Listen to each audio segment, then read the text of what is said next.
Yeah, good evening, friends. As you know, the automobile industry has been seeing a slowdown of late, and let me assure you, this slowdown is not really specific to India. The slowdown is actually happening in all other nations across the world. The chart on the screen actually depicts the slowdown, which is evident in various countries that is going on, especially if you see the Southeast Asian nations. They are witnessing a slowdown, be it US, be it China. The slowdown, the degree of slowness could be different, but the slowness is going right now across all the nations. India actually saw a 30% decline in the sales in the recent July 2019. This slowdown actually started somewhere in the late 2018, still continuing, and it's impacting the economic growth quite substantially. Now let's see, how did we get in here? There are multiple factors which have contributed towards this. The top one is the ILFS crisis and the collapse of the NBFC funding, which has made the affordable income in the pockets of people really less, especially when the funding is not available. They are not able to secure the loans to get these vehicles.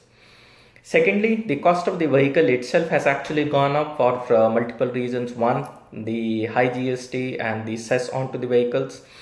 Although the lower GST has been proposed for the electric vehicles, but there is no respite onto petrol and diesel vehicles. So the cost is really high. On top of it, the road and the registration charges have really gone up, making the cost of the vehicles go more up. And the latest revision of the insurance policies, wherein 3 years insurance is mandatory and 1% tax has to be collected at the source. All these three components, the GST, the road and registration tax, and the 1% tax to be collected at source, all these three things have actually contributed towards the high cost of the vehicles. Now, if you see, because of the high cost of vehicle ownership and all other funding issues and liquidity crunch into the market, what people are actually now preferring is to go towards the app-based ride sharing, be it the Olas or the Ubers and Lyft and all those vehicles. They give them the comfort of not driving into this traffic. They don't have to own the cost of maintenance of the cars or the vehicles. Thirdly, it's all convenient, so they can actually do whatever they want to do. The other important component is the BS6 announcement that recently came in, that has left the customer little confused. Should they be investing into BS4 or should they be investing into BS6? The customer right now is feeling if they are going to invest in BS4 vehicles, they might be into wrong hands by 1st of April 2020, because they're not really sure if those vehicles will still be valid or if something special needs to be done. So the demand for BS4, which is right now in the inventory of all the dealers and all the automobile manufacturers, is really piling up with no demand for BS4. And BS6, the production is yet to hit the markets, which will be in the early 2020. So this period is going to create more slump unless some corrective actions are taken by the government. And here's what we recommend. These are the possible options that government could adopt to bring this situation under control and boost the demand. One is they reduce the GST from 28% to 18%.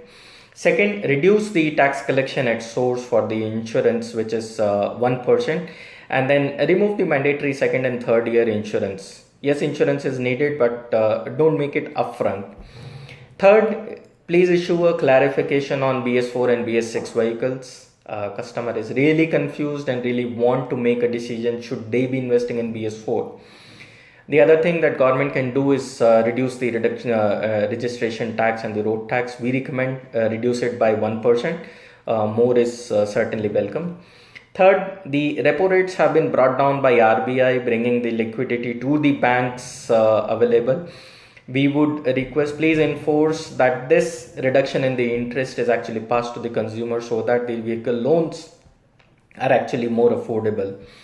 Lastly, similar to the housing loans, the interest get a income tax rebate. If the similar provision should be extended to vehicular loans, the interest that is paid onto the vehicle loans, if that is made tax free or giving some tax rebate onto it, would attract people to take more vehicle loans and then buy the vehicles.